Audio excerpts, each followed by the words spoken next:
Olá, pessoal! Sejam bem-vindos ao audiobook Nani Lopes. O livro da vez é O Alienista, de Machado de Assis. Uma obra curiosa, trazendo devastadoras observações sobre a insanidade. Espero que aproveitem. Peço que possam me seguir aqui no canal e não deixem de dar o like, para que assim eu consiga continuar trazendo mais histórias maravilhosas como esta. Até mais! Machado de Assis, O Alienista. Capítulo 7. O Inesperado. Chegados os dragões em frente aos canjicas, houve um instante de estupefação. Os canjicas não queriam crer que a força pública fosse mandada contra eles. Mas o barbeiro compreendeu tudo e esperou. Os dragões pararam. O capitão intimou à multidão que se dispersasse, mas, conquanto uma parte dela estivesse inclinada a isso, a outra parte apoiou fortemente o barbeiro, cuja resposta consistiu nesses termos alevantados: "Não nos dispersaremos. Se quereis os nossos cadáveres, podeis tomá-los.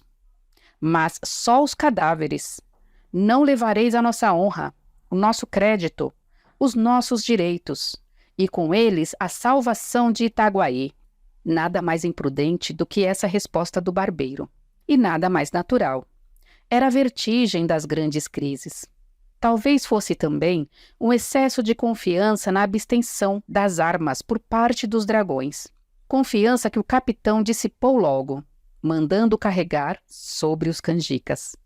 O momento foi indescritível. A multidão urrou furiosa.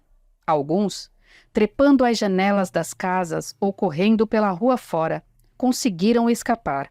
Mas a maioria ficou bufando de cólera, indignada, animada pela exortação do barbeiro. A derrota dos canjicas estava iminente, quando um terço dos dragões, qualquer que fosse o motivo, as crônicas não o declaram, passou subitamente para o lado da rebelião. Este inesperado reforço deu alma aos canjicas, ao mesmo tempo que lançou desânimo às fileiras da legalidade. Os soldados fiéis não tiveram coragem de atacar os seus próprios camaradas, e um a um foram passando para eles, de modo que, ao cabo de alguns minutos, o aspecto das coisas era totalmente outro. O capitão estava de um lado com alguma gente, contra uma massa compacta que o ameaçava de morte. Não teve remédio. Declarou-se vencido e entregou a espada ao barbeiro. A revolução triunfante não perdeu um só minuto. Recolheu os feridos às casas próximas e guiou para a câmara.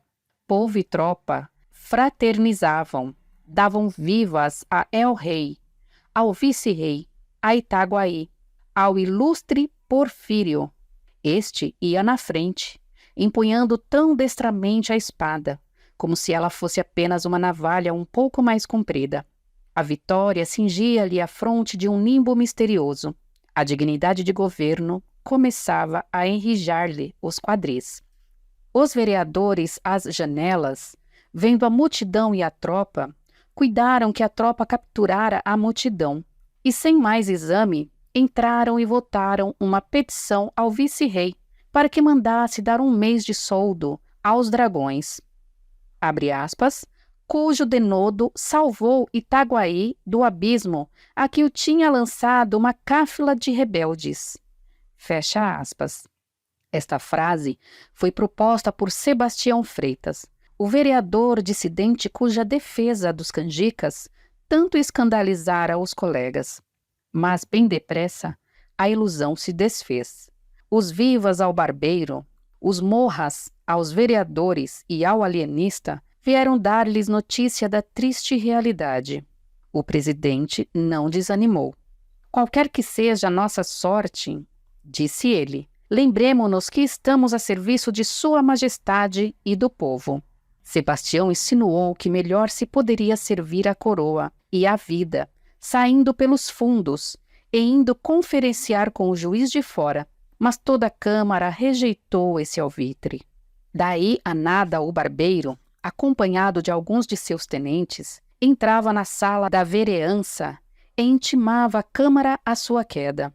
A Câmara não resistiu, entregou-se e foi dali para a cadeia. Então, os amigos do barbeiro propuseram-lhe que assumisse o governo da vila em nome de Sua Majestade.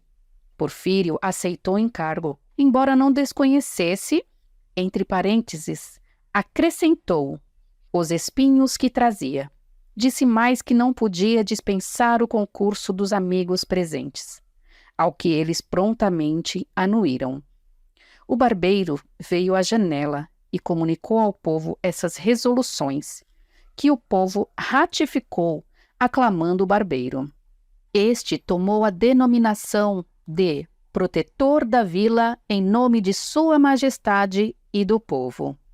Expediram-se logo várias ordens importantes, comunicações oficiais do novo governo, uma exposição minuciosa ao vice-rei, com muitos protestos de obediência às ordens de Sua Majestade. Finalmente, uma proclamação ao povo, curta, mas enérgica. Abre aspas. Itaguainenses. Uma Câmara corrupta e violenta conspirava contra os interesses de Sua Majestade e do povo. A opinião pública tinha condenado um punhado de cidadãos, fortemente apoiados pelos bravos dragões de Sua Majestade, acaba de a dissolver ignominiosamente, e por unânime consenso da vila, foi-me confiado o mando supremo, até que Sua Majestade se sirva ordenar o que parecer melhor ao seu real serviço. Itaguainenses, não vos peço senão que me rodeeis de confiança, que me auxilieis em restaurar a paz e a fazenda pública, tão desbaratada pela Câmara que ora findou as vossas mãos. Contai com o meu sacrifício, e ficai certos de que a coroa será por nós. O protetor da vila em nome de Sua Majestade e do povo, Porfírio Caetano das Neves. Fecha aspas. Toda a gente advertiu no absoluto silêncio desta proclamação acerca da Casa Verde. E, segundo uns, não podia haver mais vivo indício dos projetos tenebrosos do barbeiro. O perigo era tanto maior quanto que, no meio mesmo desses graves sucessos, o alienista metera na Casa Verde umas 7 ou 8 pessoas. Entre elas, 2 senhoras, e sendo um dos homens aparentado com um protetor. Não era um rapto, um ato intencional, mas todos o interpretaram dessa maneira, e a vila respirou com a esperança de que o alienista, dentro de 24 horas, estaria a ferros e destruído o terrível cárcere. O dia acabou alegremente. Enquanto o arauto da matraca ia recitando de esquina em esquina a proclamação, o povo espalhava-se nas ruas e jurava morrer em defesa do ilustre Porfírio. Poucos gritos contra a Casa Verde, prova de confiança na ação do governo. O barbeiro fez expedir um ato declarando feriado aquele dia e entabulou negociações com o vigário para a celebração de um Te Deum. Tão conveniente era, aos olhos dele, a conjunção do poder temporal com o espiritual. Mas o padre Lopes recusou abertamente o seu concurso. Em todo caso, Vossa Reverendíssima não se alistará entre os inimigos do governo? Disse-lhe o barbeiro, dando à fisionomia um aspecto tenebroso. Ao que o padre Lopes respondeu sem responder. Como alistar-me se o novo governo não tem inimigos? O barbeiro sorriu. Era pura verdade.